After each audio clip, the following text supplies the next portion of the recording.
Hello everyone. आज का अपना टॉपिक है गोसला।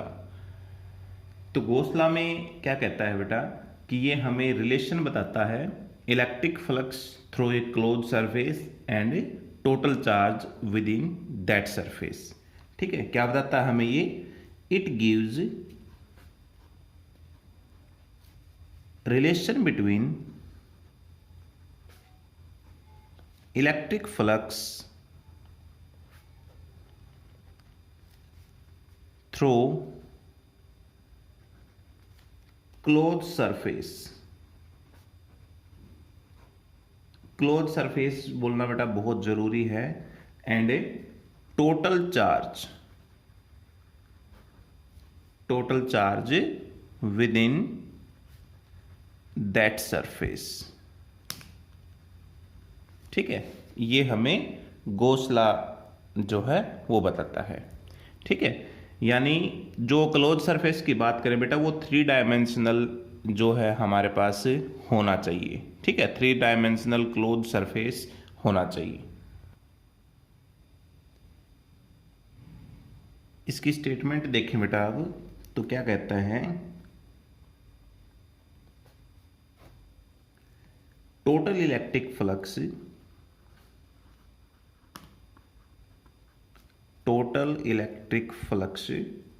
through a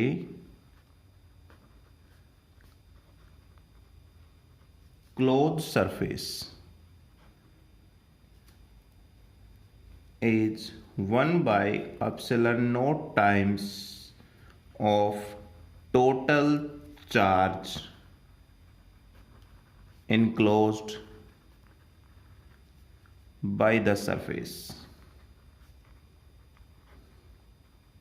ठीक है बेटा, ये गोसला कहता है। क्या कहता है कि total electric flux through a close surface is 1 by epsilon naught times of total charge enclosed by the surface. इसको मैथमेटिकली हम कैसे लिख सकते हैं? मैथमेटिकली क्या कहता है कि total electric flux phi E जो है हमारे पास वो किसके इक्वल होगा? Q by epsilon naught times के बराबर होगा। ठीक है, इसको हम ऐसे भी लिख सकते हैं बेटा, क्लोज इंटीग्रल, इंटीग्रेशन का निशान लगाकर बीच में ऐसे गोला लगा देते हैं तो ये बन जाता है क्लोज इंटीग्रल सरफेस। ठीक है, ई डॉट डी एस, ऐसे भी हम इसको लिख सकते हैं। चाहे तो ये बोल दो total electric flux is equal to 1 by epsilon naught times of total charge यानी क्यू बाई एप्सिलॉन नॉट, या फिर क्यू जो टोटल इलेक्ट्रिक फ्लक्स जो है E dot D S Q by epsilon naught times के बराबर हो जाएगा। ठीक है, इसका प्रूफ है बेटा, प्रूव करते हैं इसको प्रूफ।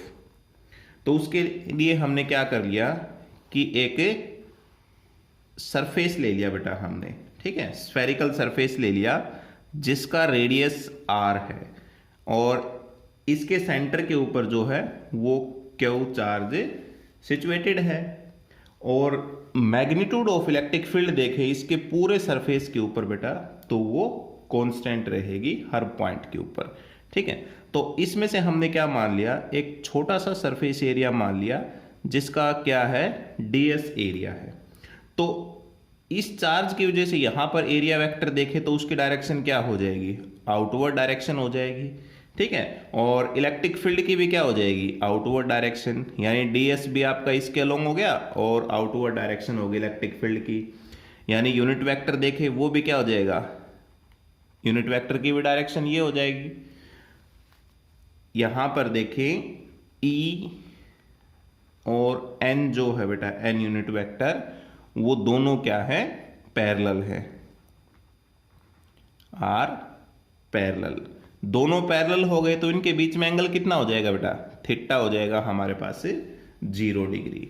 ठीक है, तो हम ये कह सकते हैं कि जो टोटल इलेक्ट्रिक फील्ड होगा इस चार्ज की वजह से इस सरफेस के ऊपर इलेक्ट्रिक फील्ड कितना हो जाएगा हमारे पास? 1 by 4 pi epsilon naught Q by R square के बराबर। ठीक है, और ये जो स्मॉल एरिया हमने लिया है इसकी वजह से इलेक्ट्रिक फ्लक्स कितना हो जाएगा, स्मॉल हो जाएगा, दैट इज डी फाई, और वो किसके इक्वल, ई dot D S cos theta के इक्वल। और कॉस थीटा कितना है अपना 0 डिग्री है, E dot D S cos 0 degree, और कॉस 0 कितना हो जाएगा 1, यानी स्मॉल इलेक्ट्रिक फ्लक्स कितना आ गया आपके पास, ई डॉट डी एस के बराबर आ गया। ठीक है, ये इस एरिया की वजह से जो है इलेक्ट्रिक फ्लक्स आ गया। अब ऐसे ही बेटा यहां पर भी कोई एरिया ले ले, ऐसे यहां ले ले, यानी सब की वजह से कितना आ जाएगा, ई डॉट डी एस है, ये आपके पास इलेक्ट्रिक फ्लक्स आ जाएगा। तो अब क्या निकाल देंगे, total electric flux. Now total electric flux through whole surface. ठीक है, ये जो पूरा सरफेस है इसकी वजह से हम टोटल इलेक्ट्रिक फ्लक्स निकालें तो किसके इक्वल हो जाएगा, तो वो हो जाएगा फाई ई के बराबर। यानी इसका इंटीग्रेशन कर देंगे हम डी फाई का, और डी फाई का इंटीग्रेशन कर देंगे यानी ई डॉट डी एस का इंटीग्रेशन हो जाएगा। इसमें जो कांस्टेंट है उसको बाहर ले लेंगे बेटा, यहां पर कांस्टेंट क्या है, ई कांस्टेंट है, तो किसके इक्वल आ जाएगा, phi E is equal to close integral surface के अंदर डी एस।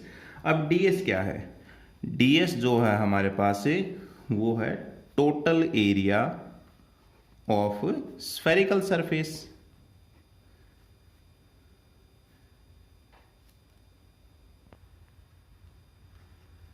ठीक है, टोटल एरिया ऑफ सरफेस, जो सरफेस कैसा हमारे पास ये स्फेरिकल,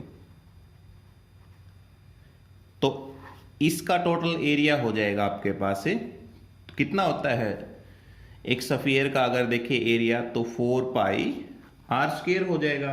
तो इसकी जगह हम क्या लिख सकते हैं, यानी phi E is equal to, E की वैल्यू क्या थी हमारे पास से Q by 4 pi epsilon not R square, और ds की वैल्यू कितनी हो जाएगी 4 पाई आर स्क्वायर, 4 पाई से 4 पाई कैंसिल, आर स्क्वायर से R square cancel, phi E किसके इक्वल आ गया, Q by epsilon naught times के बराबर आ गया।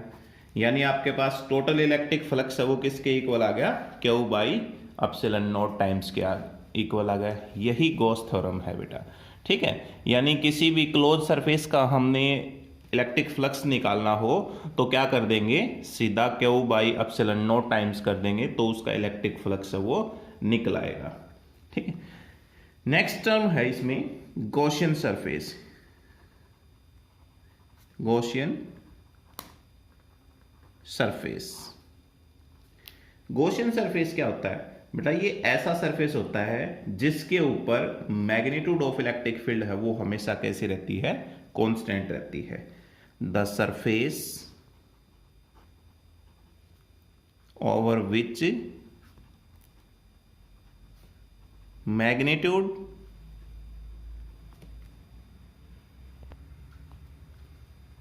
Of electric field remain constant. ठीक है, ऐसा सरफेस जिसके ऊपर मैग्नीट्यूड ऑफ इलेक्ट्रिक फील्ड क्या रहती है बेटा, हमेशा कांस्टेंट रहती है। अगर बेटा हमारे पास पॉइंट चार्ज हो, 4 पॉइंट चार्ज, तो उस चार्ज के लिए जो गॉसियन सरफेस की शेप देखें, ठीक है, शेप कैसी हो जाएगी, spherical.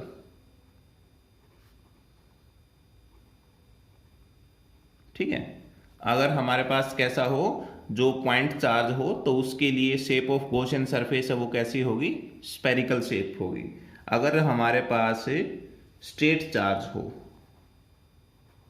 For straight charge conductor, ठीक है, स्ट्रेट चार्ज कंडक्टर हो तो उसके लिए शेप ऑफ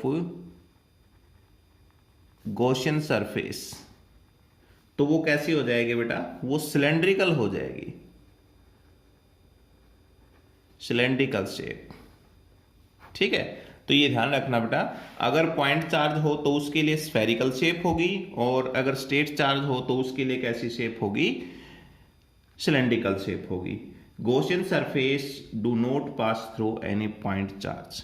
बहुत इंपॉर्टेंट बात है बेटा ये कि गॉसियन सरफेस जो है किसी भी पॉइंट चार्ज के अंदर से जो है वो पास नहीं करता। Gaussian surface do not pass through any point charge. ठीक है, किसी भी पॉइंट चार्ज के अंदर से जो गॉसियन सरफेस है वो पास नहीं करता। नेक्स्ट पॉइंट जो इसका आता है बेटा, angle between electric field and area vector be same at all points of Gaussian surface। ठीक है, Gaussian सरफेस कहता है इसमें angle between electric field and area vector be same at all points of Gaussian surface. Gaussian surface जो भी होता है तो उसके बीच में E और A के बीच में जो एंगल होगा बेटा, गॉसियन सरफेस के ऊपर E और A के बीच में एंगल होगा वो हर पॉइंट के ऊपर सेम होगा, ये आपने ध्यान रखना है। तो ये गॉसियन सरफेस के बारे में कुछ बातें थी। नेक्स्ट जो हम कर रहे हैं बेटा टॉपिक वो है deduction of coulomb law by using Gauss theorem. Gauss theorem को यूज करके हम कूलम लॉ को जो है प्रूव करेंगे। ठीक है, deduction of coulomb law by using Gauss theorem. इसके अंदर बेटा हमने क्या कर लिया, कंसीडर कर लिया एक स्फेरिकल गॉसियन सरफेस है जिसका रेडियस कितना है, r रेडियस है। ठीक है, इसके सेंटर के ऊपर हमने एक पॉइंट चार्ज रख दिया है। तो अब इलेक्ट्रिक फ्लक्स कितना हो जाएगा, E डॉट ds, वो हमें पता है Q by epsilon naught times के बराबर हो जाएगा। इसमें E कांस्टेंट है तो उसको बाहर ले लेंगे हम, ds हो जाएगा Q by epsilon naught times, और ds बताया था बेटा एरिया होगा, टोटल एरिया, और वो किसके इक्वल, 4 पाई r स्क्वायर के बराबर। ये हो जाएगा हमारे पास Q by epsilon naught times. यहां से E की वैल्यू अगर कैलकुलेट करें तो Q बाई ये इधर आकर डिवाइड में हो जाएगा, 4 पाई r स्क्वायर एप्सिलॉन नॉट हो गया। ये हमारे पास इलेक्ट्रिक फील्ड निकला आया। ठीक है, अब हमने क्या किया है बेटा कि ये हमारे पास जो गॉसियन सरफेस है इसके ऊपर हमने Q नॉट चार्ज रख दिया है।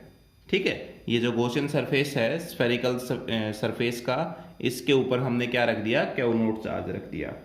तो इसकी वजह से फोर्स बताना है हमने, the force on test charge in electric field E। तो फोर्स इलेक्ट्रिक फील्ड आपको पता है बेटा किसके बराबर होता है, फोर्स पर यूनिट चार्ज के बराबर। और यहां से यदि हम फोर्स कैलकुलेट करें तो किसके बराबर हो जाएगा, E इंटू Q नॉट के बराबर। और E की वैल्यू तो है हमारे पास, क्या है, Q by 4 pi epsilon not r square. तो क्या हो जाएगा, Q by 4 pi epsilon not r square, और इनटू में क्या है, Q नॉट है।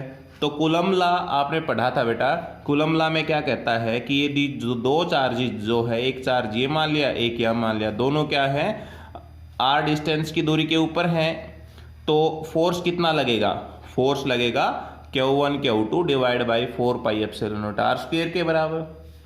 तो हमारे पास वही आ गया, ये दो चार्ज थे हमारे पास, एक Q नॉट था और एक Q था, तो किसके इक्वल हो गया, Q not divide by 4 pi epsilon not r square के बराबर। This is coulomb law, this is coulomb law. तो हमने ये गॉस थ्योरम से कूलम लॉ को प्रूव कर दिया बेटा। अब हम कर रहे हैं application of Gauss theorem. Application में सबसे पहली जो एप्लीकेशन आती है बेटा इसकी, वो है electric field due to infinitely long positive charge conductor. Electric field due to infinitely long positive charged straight conductor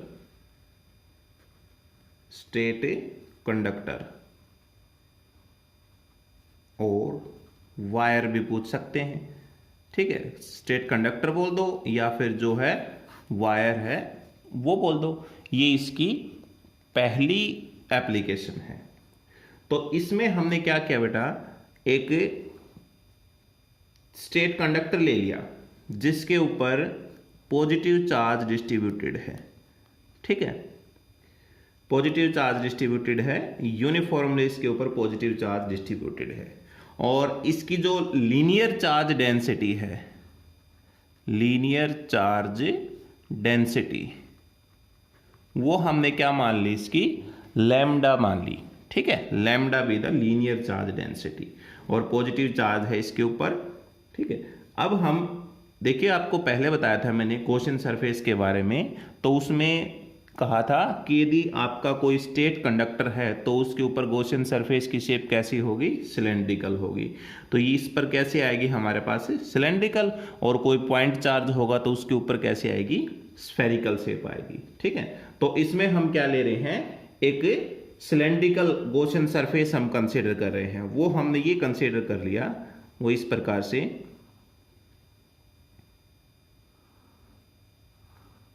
ये एक हमने सिलेंडर कंसीडर कर लिया।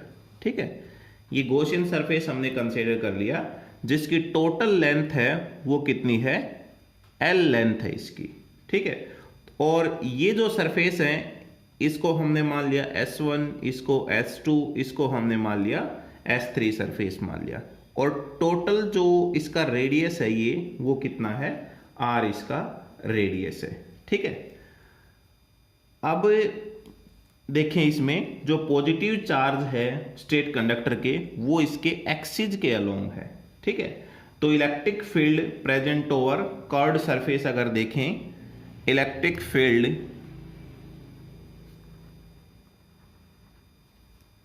प्रेजेंट ओवर क्लोज सरफेस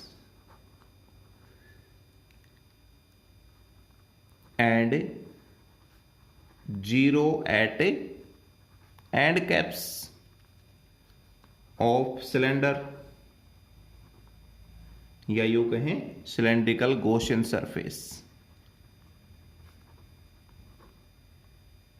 ठीक है, इसकी जो कैप्स हो गई, यहां पर इलेक्ट्रिक फील्ड क्या होगा बेटा, 0 होगा।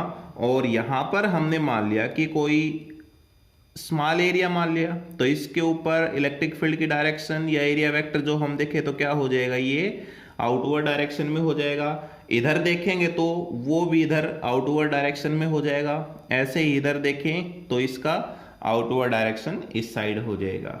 ठीक है, तो गॉस थ्योरम यहां अप्लाई करते हैं, गॉस थ्योरम अप्लाई करते हैं तो क्या होगा, E डॉट ds किसके equal, Q by epsilon naught times के इक्वल।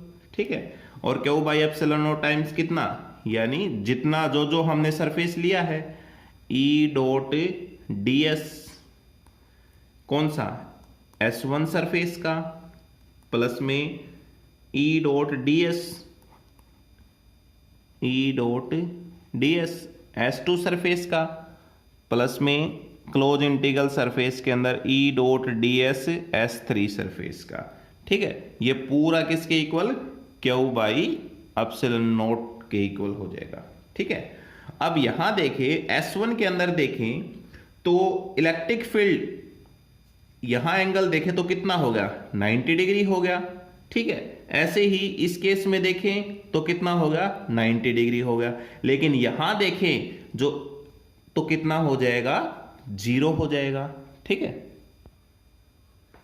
तो इस टर्म को हम कैसे लिख सकते हैं, क्लोज इंटीग्रल सरफेस के अंदर E डॉट ds, अब ये जो आपके पास है, यानी इस टर्म को हम E डॉट ds था तो एंगल लगाएं इसमें, ये है बेटा, यहां पर देखो जैसे इलेक्ट्रिक फील्ड हो गया और n यूनिट वेक्टर, ये दोनों तो पैरेलल हो गए।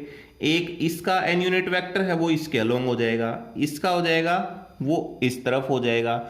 तो ये इलेक्ट्रिक फील्ड के साथ कितना एंगल बना रहे हैं, 90 डिग्री का एंगल, ये वाला भी 90 डिग्री का। लेकिन S3 सरफेस है वो पैरेलल है तो इनके बीच में एंगल कितना है, 0 डिग्री है। ठीक है, तो यहां पर हम देखें ई डॉट डी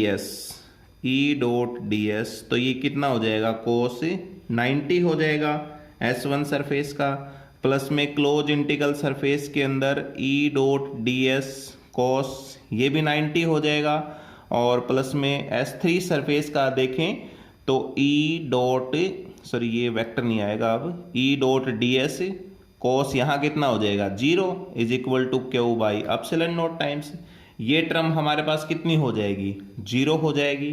तो बच जाएगा क्या, सिर्फ आपके पास S3 सरफेस है, ये बच जाएगा आपके पास, यानी क्लोज इंटीग्रल सरफेस के अंदर S3 सरफेस जो होगा ई डॉट डी एस कोस 0 आपके पास 1 हो जाएगा, और ये क्यू बाई एप्सिलॉन नॉट के बराबर हो जाएगा। ठीक है, अब इसमें कांस्टेंट है उसको बाहर ले लो, ई कांस्टेंट है, और ये कितना हो जाएगा, ds और is equal to Q by epsilon not के बराबर।